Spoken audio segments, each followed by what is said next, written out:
Hi guys, welcome to another Man on the Street. I'm James, and today I'm in training because, well, we're learning about trains.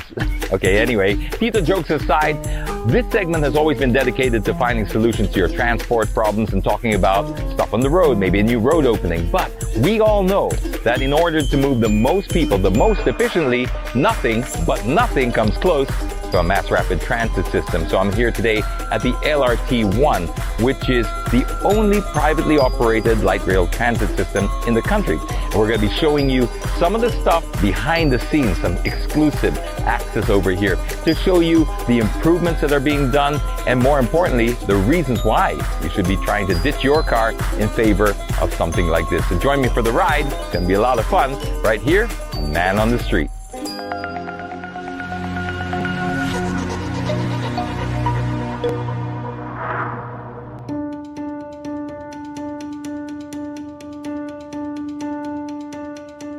So right now we're standing in the heavy maintenance workshop. Now this is all for pretty much the electrical work. You're going to see the pantographs here. This is basically what touches the wires above. Now what's really interesting about this is we've seen it all work and how it does, it touches, and the power of the train is coming from the substation. But this is clean energy, right? Because there's no combustion engine. Now over on this side you're doing maintenance work for the electrical side. Over on this side over here is mechanical. And then you have your light maintenance on the other side. So we just came from the heavy maintenance, the electrical portion. Now this is the light maintenance. This is every single day, every single car will come home to this area. So you got about 116 cars. That's made up of Gen 1, Gen 2, and Gen 3. You can tell the difference actually by the numbers here. If it starts with 11, that's a Gen 2. If it starts with 10, that's a Gen 1. And if it starts with 12, that's Gen 3. There's no real difference for the passengers. It's just more of an internal thing as they're upgrading their system. But come with me, I'll just show you the maintenance they do here, because every single night this place is completely packed. So this is during working hours for the train. So this is their downtime. This is the quietest time for them. But come after 10:30 at night or so, this place starts to get completely packed because 116 cars will go through their maintenance regime. Everything is checked inside and outside. It's all cleaned and then it's sent out. This is every single day, every single car. If you're power hungry, this is the room for you. This is where they generate all the power for at least this portion of it. So this is for the main depot and part of the line. It consumes the most power of all the substations. There are 11 of them out there. And this over here is part of the substation. This is what generates the power basically for the train. Now if you look at this entire length here, the new ones will be about 1/5. So the entire thing will probably take up only that and it will replace all of this. So they're getting more compact, they're getting more efficient. But get this, all right? You know how you always complain about your electricity bill at home? 5,000, 10,000, whatever it may be. Well, try 4.5 million pesos for just one substation. That's what these guys pay per month for their electricity, and they have 11 of them to pay. So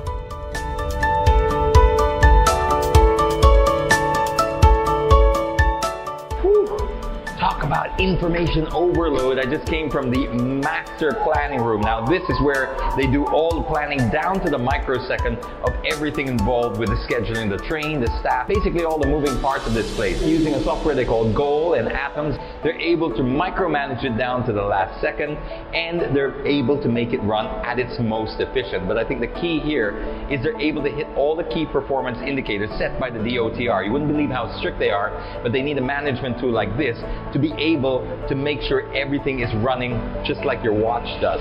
That's very, very important. And they're right now in the middle of doing an upgrade and bringing it into the next century.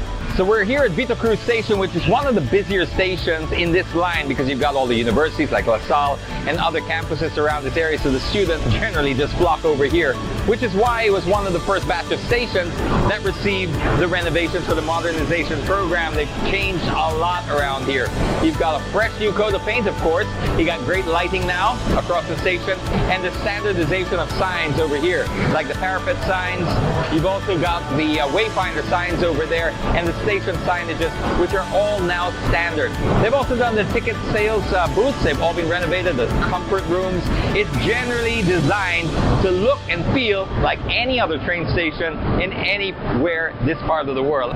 What's important is they're setting the new standard for Philippine rail travel.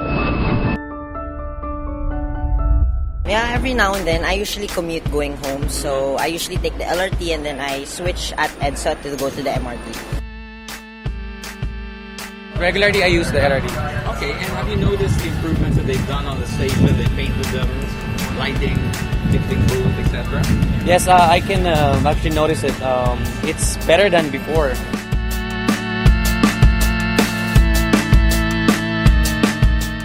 This is EDSA Station, and as you can see behind me, that's a new expansion.